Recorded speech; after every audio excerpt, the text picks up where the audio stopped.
There are moments that change a leader forever, not because of what was said,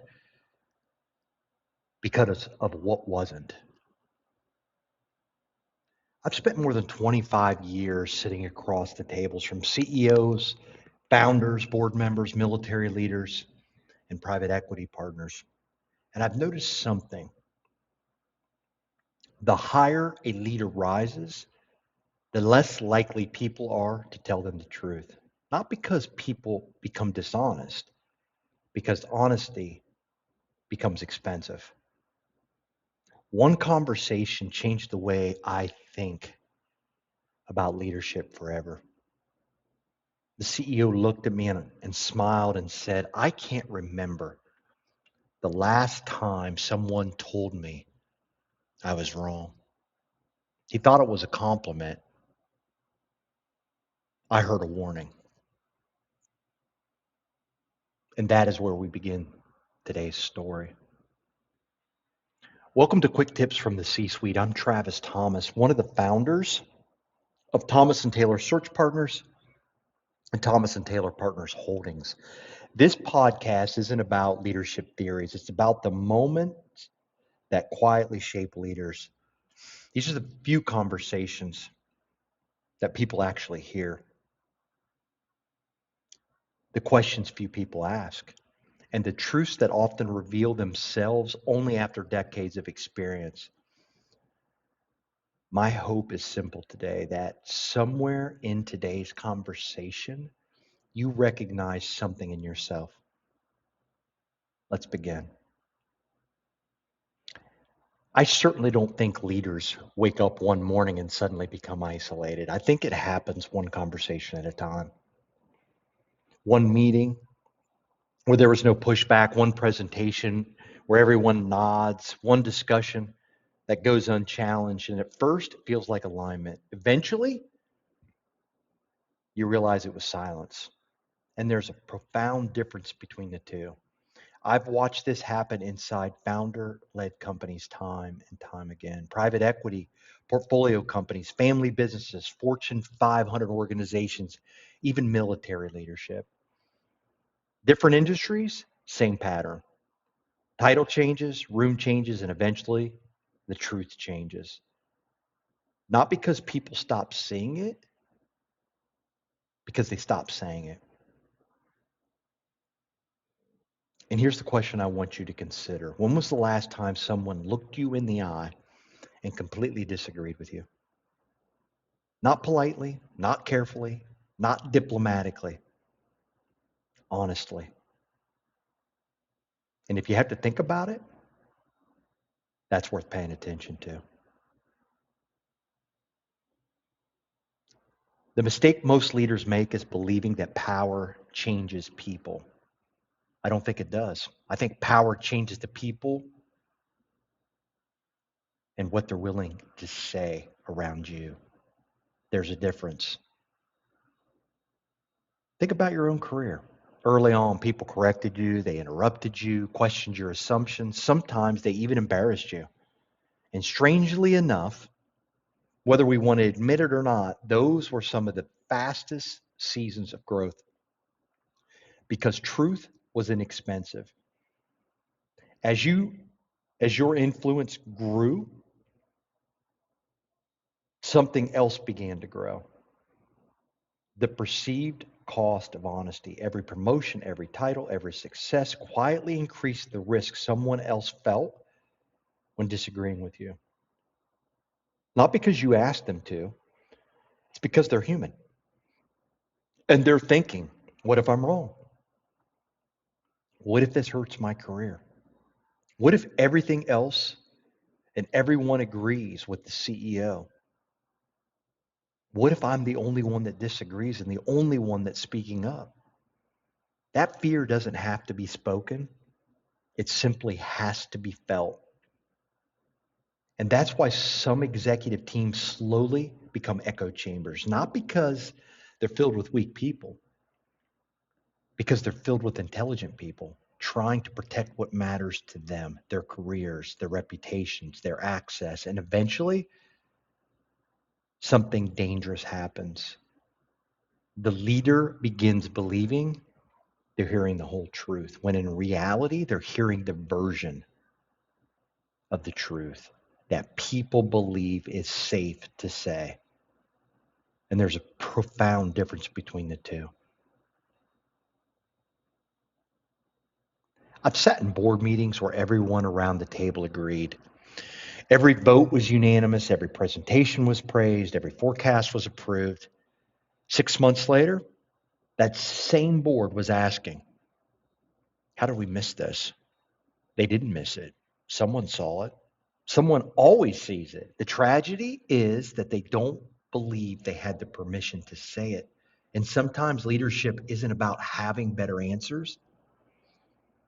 Sometimes it's about creating an environment where people believe the truth is always welcome, especially when it's extremely uncomfortable. And that's a very different kind of leadership.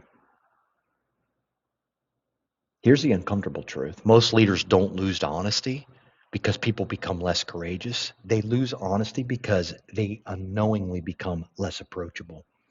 That's the difference. No CEO wakes up and says, I hope no one disagrees with me today. No founder wakes up and says, I want people to tell me only what I want to hear today. It happens in much smaller moments. It's a frustrated look, an impatient response, interrupting someone before they've finished, defending a decision instead of exploring it, explaining instead of listening, correcting instead of becoming curious. None of these moments seem significant until they're repeated again and again and again. And eventually your team learns something. Not because you told them, because you trained them. You trained them on what was safe to say.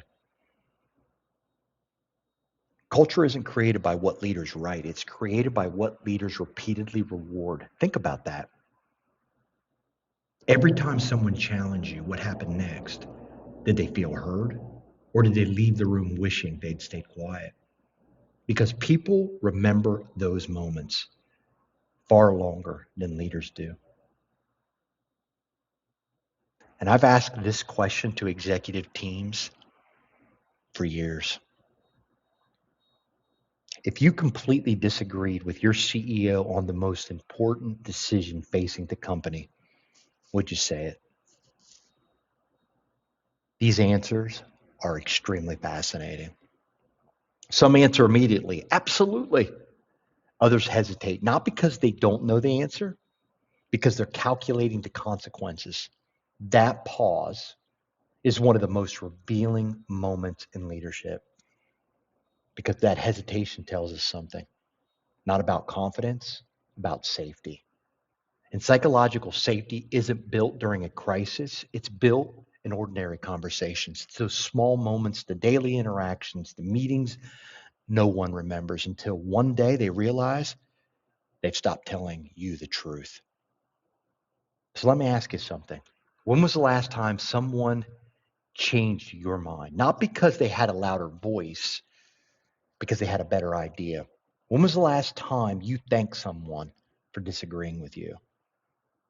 Not after they were proven right, in the moment they challenged you. And perhaps the hardest question of all is your leadership creating agreement or creating trust? Because those are not the same thing, my friends. One produces compliance, the other produces wisdom. And here's something I've wrestled with for decades. The higher a leader rises, the more they talk and the less they ask. Not because they're arrogant, because everyone expects them to have the answers. And eventually, answering becomes part of their identity. And identities are incredibly difficult to question.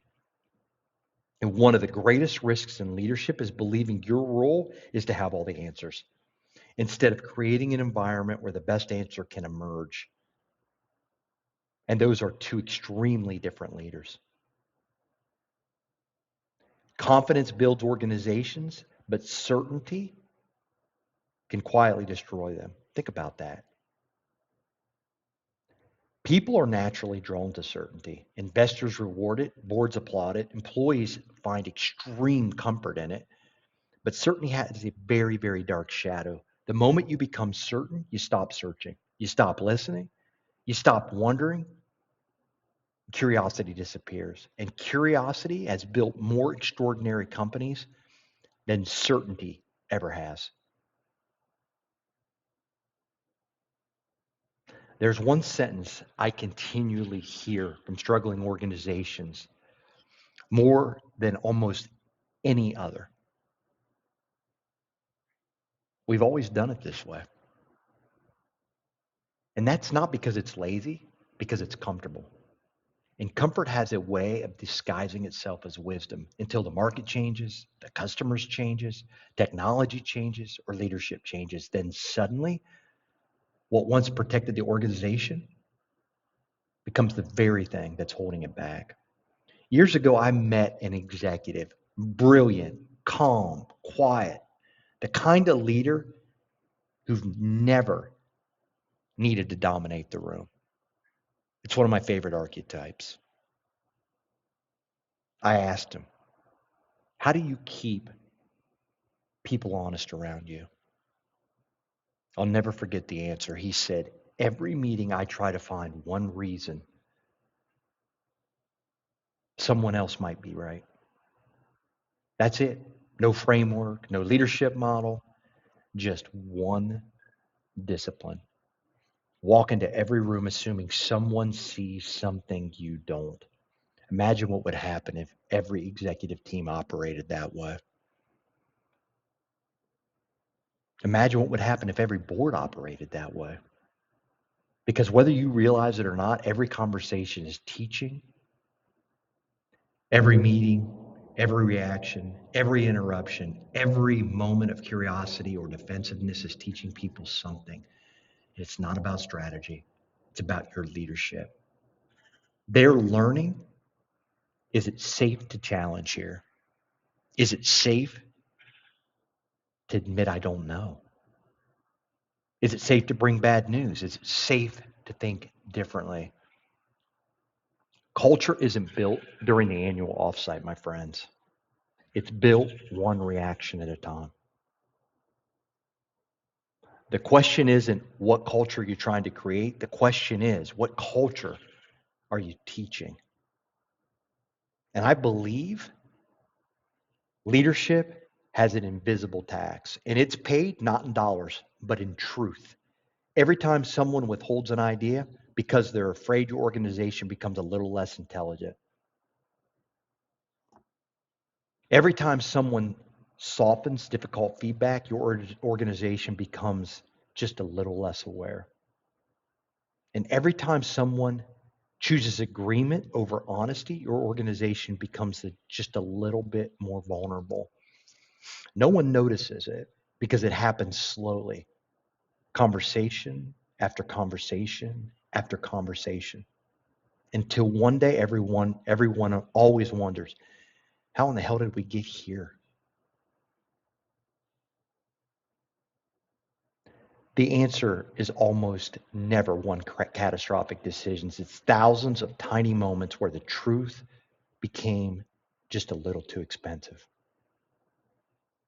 And I used to think leadership meant having influence. Today, I know leadership is stewardship. It's the stewardship of the people, it's the stewardship of the culture, stewardship of trust. And every leader borrows influence. No one owns it. And every interaction either strengthens the trust or it quietly spends it. That's why extraordinary leadership isn't measured by how many people follow you, it's measured by how many people feel safe enough to challenge you. And that, my friends, is a very, very profound difference. Imagine walking into your next executive team meeting, and before anyone speaks, ask yourself one question. Not, do they respect me? Not, do they believe in the strategy? Ask this. Does everyone in this room believe they can disappoint me with the truth without disappointing me as a leader? I'm going to repeat that. Write it down. Does everyone in this room believe they can disappoint me with the truth without disappointing me as a leader? If the answer is no, the conversation has already changed. You just haven't noticed it yet. When leaders think about legacy, they often think about growth. They think about market share, innovation, enterprise value. And don't get me wrong, those things matter. But years from now, I don't believe people will remember your quarterly results. Trust me, no one cares. They'll remember how they felt when they spoke.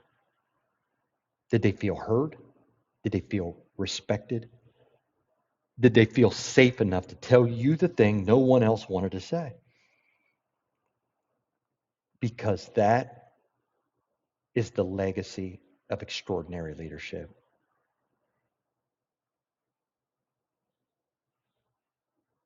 Before we close today, I'd like to leave you with a very, very specific thought.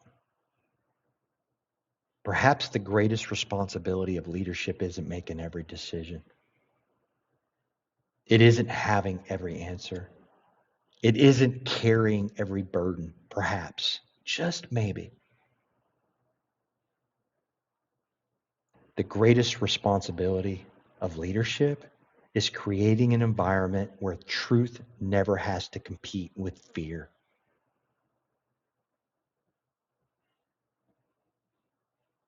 This week, don't ask your team, what do you think? Ask something much harder. What are you seeing that you think I might be missing? Then, don't defend, don't explain, don't justify. Just shut up and listen. Because somewhere inside that answer may be the conversation that changes everything.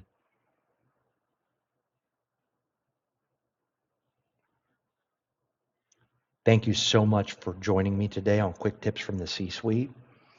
Until next time, lead consciously, lead courageously, and never stop creating space for the truth.